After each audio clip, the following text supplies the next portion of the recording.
चलेंगे, ये हमारी सेकंड डेरिवेशन है। इसमें हमने करना क्या है, क्वेश्चन तकरीबन वही है, using p is equal to 1/3 rho mean square velocity, या ये अगर गिवन होगा तो हमने बॉयल्स लॉ और चार्ल्स लॉ को वेरीफाई करना है।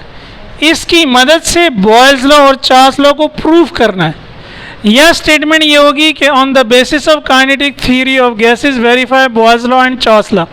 Boyle's law and Charles law यहाँ मैं जल्दी से दोबारा समझा रहा हूँ। याद है बॉयल्स लॉ क्या था, volume is inversely proportional to pressure provided that temperature is constant, यही था ना भाई।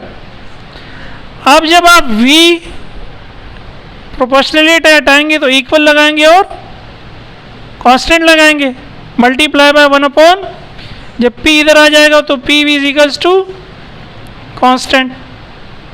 तो बॉयल्स लॉ ये भी है और बॉयल्स लॉ ये भी है कि volume is inversely proportional to pressure, या प्रेशर और वॉल्यूम का जो प्रोडक्ट है वो क्या होगा, क्या होगा, कांस्टेंट होगा।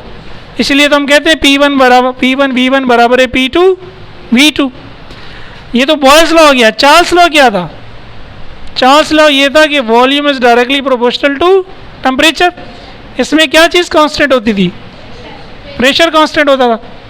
अब अगेन प्रोपोर्शनलिटी हटाएंगे तो इक्वल लगाएंगे और कांस्टेंट मल्टीप्लाई बाय टी को इधर ले आए तो V/T क्या हो गया, कांस्टेंट। तो चार्ल्स लॉ की पहली फॉर्म ये, चार्ल्स लॉ की दूसरी फॉर्म ये। या तो आप ये प्रूव कर दें कि volume is directly proportional to temperature, या तो आप ये प्रूव कर दें कि V/T इज कांस्टेंट। समझ में आया। तो ये तो सिर्फ मैंने आपको बॉयल्स लॉ चार्ल्स लॉ समझाया है। डेरिवेशन तो यहाँ से स्टार्ट हो रही है, ठीक है, डेरिवेशन यहाँ से स्टार्ट हो रही है।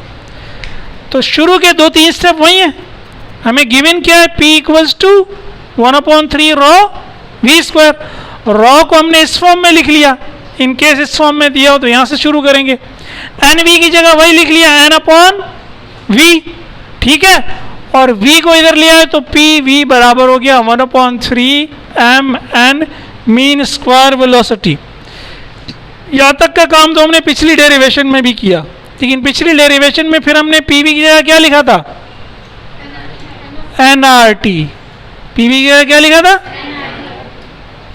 अब अगर मैं पी वी की जगह यहाँ भी nRT लिख दूंगा तो मुझे तो बॉयल्स लॉ में p और v दोनों चाहिए, तो मैं p और v अब गायब नहीं करूँगा, मैं p और v को रहने दूंगा यहीं पे। अब मैं राइट साइड पे वही काम कर दूंगा कि मैंने 2 से मल्टीप्लाई भी कर दिया, 2 से डिवाइड भी कर दिया। इसको इक्वेशन 1 कहने की अब जरूरत नहीं है। अगेन 2 मल्टीप्लाई हुआ इस 1 से, ये जो 2 है और ये जो 1/3 है ये मिलके क्या हो गए 2/3, और साथ में ये n भी ले लो तो ये तीनों चीज़ें क्या आ गई, बाहर आ गई, 2 1/3 और n, तो ये क्या हो गया 2/3। बाकी क्या बच गया, m v स्क्वायर और अपॉन में हाफ, तो इसका हम लिख सकते हैं half m v square. Half m v square अभी हमने प्रूव किया था किसके बराबर होता है, 3/2 kT के। 3 से 3 कैंसिल, 2 से 2 कैंसिल। बॉयल्स लॉ और चार्ल्स लॉ दोनों में वॉल्यूम इन्वॉल्व होता है, तो पी वी किसके बराबर हो गया, NKT के। v को मैंने यही रहने दिया, p को यहाँ पे ले आया, डिवाइड हो गया, सही है। इसको मैंने नाम दे दिया इक्वेशन 1। अगर मुझे प्रूव करना है बॉयल्स लॉ, तो बॉयल्स लॉ में कांस्टेंट किसको लेना होता है, टेम्परेचर को। कांस्टेंट किसको लेना होता है, तो अगर मैं एज्यूम कर लूं कि टेम्परेचर कांस्टेंट है तो ये रहा टेम्परेचर, ये n क्या है, नंबर ऑफ मॉलिक्यूल्स। अगर आपने एक बर्तन में गैस के मॉलिक्यूल्स रख दिए तो क्या वो मॉलिक्यूल्स चेंज होंगे, नहीं होंगे, तो ये नंबर ऑफ मॉलिक्यूल्स क्या हो गए, कांस्टेंट। ये k वही बोल्ट्जमैन कांस्टेंट है, t भी कांस्टेंट है, तो अगेन ये तीनों कांस्टेंट मिलके क्या करेंगे, एक नया कांस्टेंट बना देंगे। तो हमने कहा अगर t कांस्टेंट था तो NKT कांस्टेंट हो जाएगा। तो इक्वेशन 1 क्या हो गई, v is equals to constant upon p, p को इधर ले आए, p v equals to constant. यही बॉयल्स लॉ, यही क्या है, बॉयल्स लॉ।